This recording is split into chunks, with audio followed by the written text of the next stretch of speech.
So last week, Chris Broussard came out and gave his own take of what he thought about being done with the 90s. And we're going to play that clip of what he had to say because it was a really good breakdown and we'll react to it. Now, before we do that, I want to talk about two things first. Floor spacing. Notice in today's league that you have guys like centers and power forwards that are out in the three-point line. They're able to shoot, space the floor, or not even out in the three-point line. They can shoot a jump shot. You see, back in the day, the big guys could not shoot. That wasn't their main role. They didn't concern themselves with shooting. They were only concerned with guarding the paint. They also were concerned with rebounding the basketball, blocking shots, and making sure they controlled the interior, right? Also, you didn't have the defensive 3-second rule in place yet. They could actually pack the paint. They didn't have to guard their man. They could sit there and wait for the drive to happen and not have to worry about their big guy because they couldn't shoot. All they could do was go inside, draw fouls, get layups, or get post moves. That's all they could do if they were even good at that, right? So the traditional big man was a big thing back then. Now, when you look at today's league, you got a guy like Kristaps Porzingis who can stretch the floor.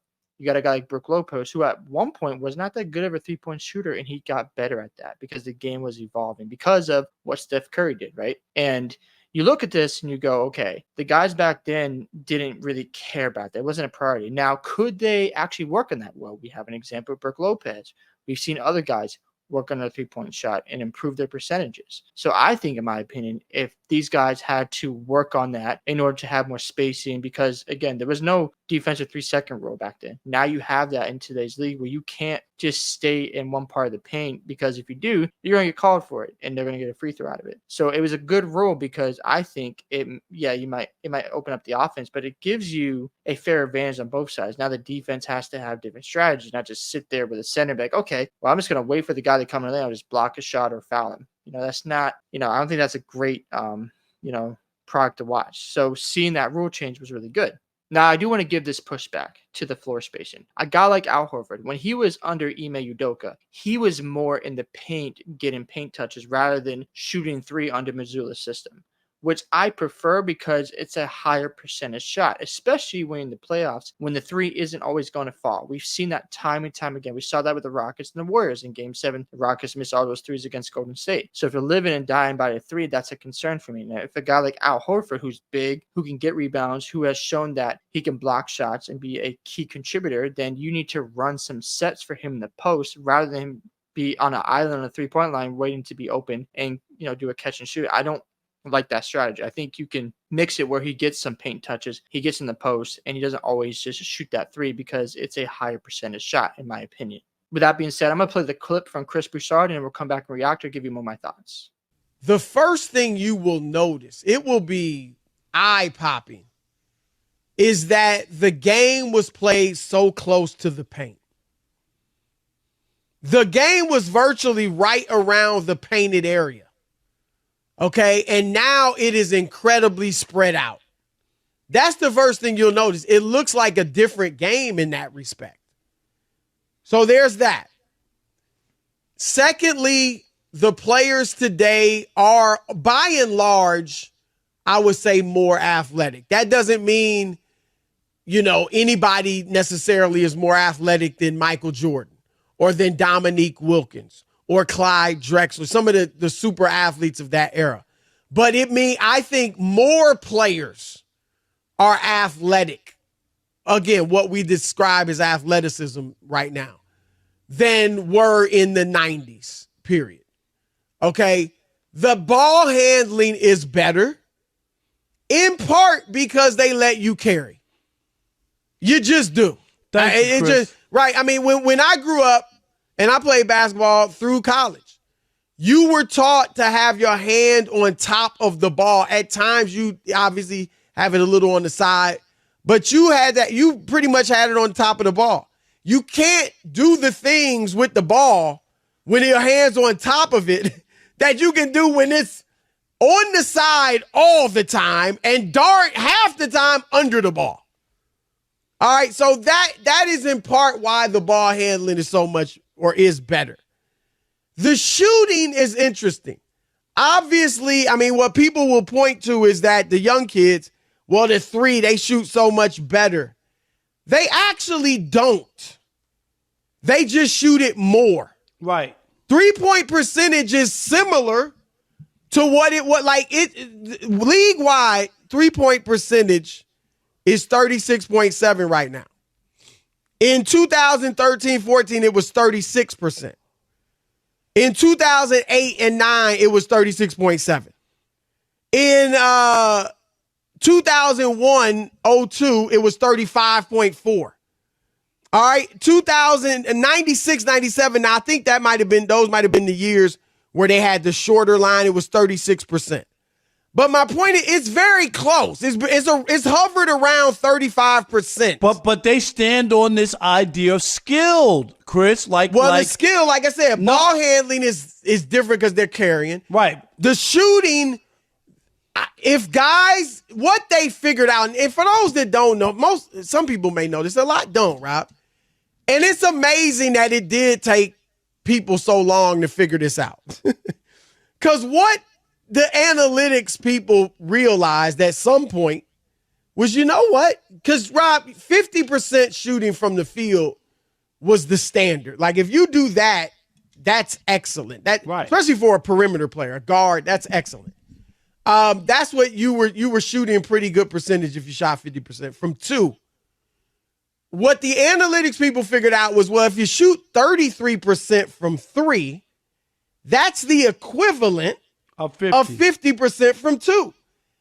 And we can shoot better than 33%.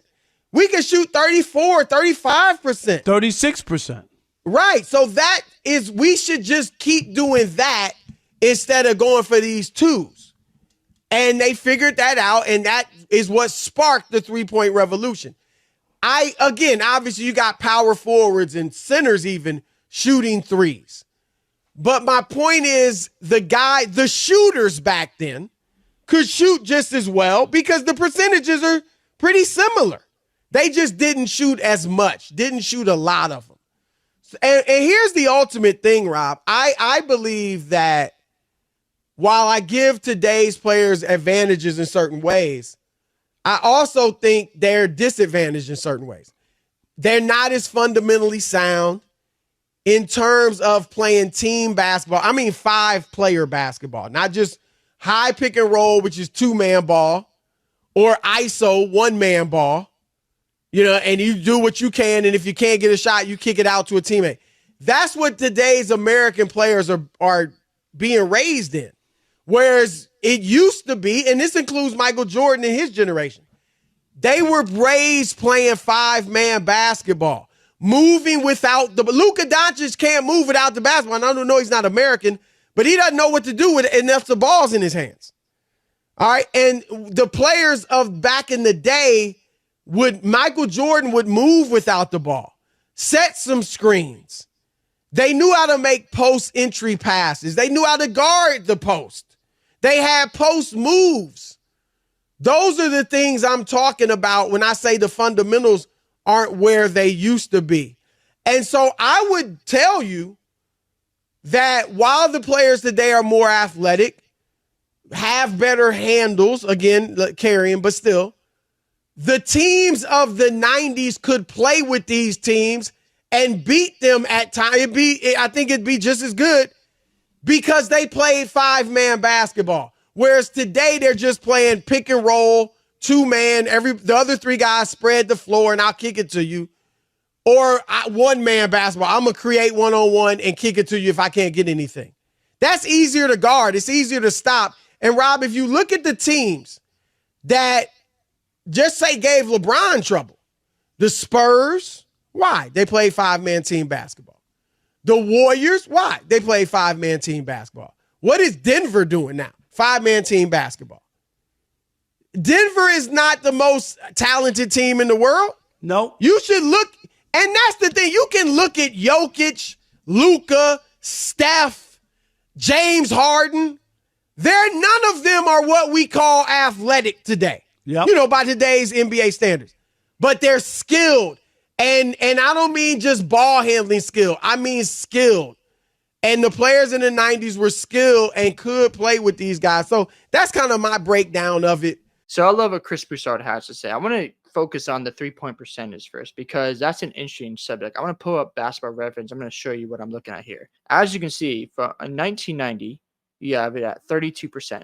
in 1991, 92, 33, and it kept going up. You notice the trend here. It was actually at 36% in 94, 95. You see that here, right? Now let's fast forward to the 2020, 35.8, right? So in 1995, they actually shot the ball better. Now, of course, they didn't, attempt as many, but they shot it better, right?